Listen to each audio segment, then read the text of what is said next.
महाराज जी, जब कोई अपमान करे तो कैसे समझें कि कब चुप रहना है, सुनना है और कब जवाब देना है? अगर हमेशा चुप रहें तो लगता है सामने वाला और भी ऐसा करेगा, तो महाराज जी ऐसी में मर्यादा नहीं। भगवान शंकर कह रहे हैं, अपने कर्म जाए अपकारी, उमा क्षमा सापहुते भारी। अगर हम किसी को क्षमा कर देते हैं तो हमारी क्षमा उसके ऊपर सांप से भी ज्यादा दंड देने वाली बन जाएगी। अगर हम चुप हो जाते हैं तो मालिक हिसाब करता है, और जब हम हिसाब करते हैं तो फंस जाते हैं। तो इसे कोशिश करे, जब हमारा कोई अपमान करे तो हमें सहकर वहां से चल देना चाहिए, हिसाब भगवान के ऊपर छोड़ देना चाहिए।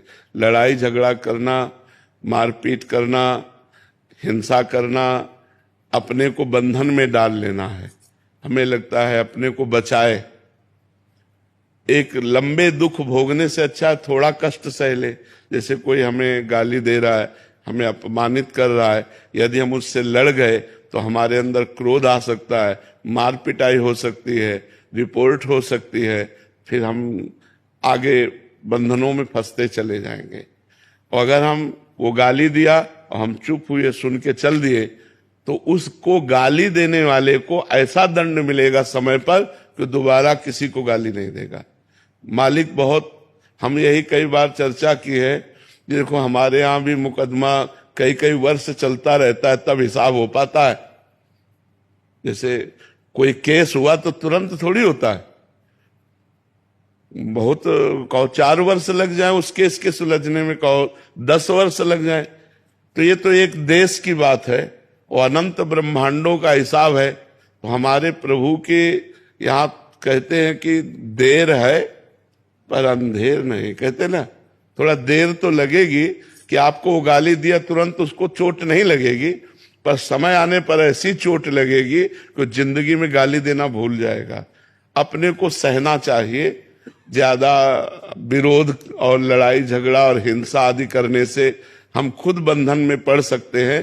तो हमारी सलाह तो यही है कि अगर कोई गाली दे तो चुप हो जाए, कोई अपमान करे तो सह ले, अपना कर्म मान करके कि कोई हमारा बिगड़ा हुआ कर्म होगा। अब हम तो साधु वेश में हैं तो यही समझाएंगे, हम तो यही कहेंगे कि अगर वो गाली दे रहा है तो हम सह जाते हैं, और वो हमको अपमानित कर रहा है तो चुपचाप चले जाते हैं, हिसाब भगवान के ऊपर छोड़ दें। क्योंकि जितनी जेलें भरी हिसाब करने में ही तो भरी है। कहीं हम गलत कर बैठे, कहीं हम हिंसा कर बैठे तो कानून का अपराध हमारा बन जाएगा, कानून के विरुद्ध हमारे आचरण बन जाएंगे, तो हम भी अपराधी माने जाएंगे। तो इसलिए हम मारे पीटे नहीं, हिंसा ना करें, क्रोध ना करें, सह जाएं, भगवान से प्रार्थना करें कि हे भगवान उसकी भी बुद्धि शुद्ध कर दो। उचित तो ये है कि हम उसके लिए भी अच्छा सोचें कि भगवान अगर आप इसकी बुद्धि शुद्ध कर दे तो गाली देना बंद कर दे, ये भी एक अच्छा आदमी बन जाए, तो आप इसकी बुद्धि शुद्ध कर दो। हम तो यही प्रार्थना करेंगे कि भगवान सबकी बुद्धि शुद्ध करें, लड़ाई झगड़ा ना हो, एक दूसरे का अपमान ना हो, एक दूसरे को दुख देने वाले वचन न बोले जाए। पर आज नाक में गुस्सा रखा है सबके, नाक में गुस्सा, जरा सा धक्का लग जाए तो आदमी आदमी के ऊपर एकदम टूट पड़ता है। हो सकता है वो बैलेंस बिगड़ गया, उसका धक्का लग गया, तो अपने को बोलना है कोई बात नहीं, कोई बात नहीं, आप संभलिए और आगे बढ़िए।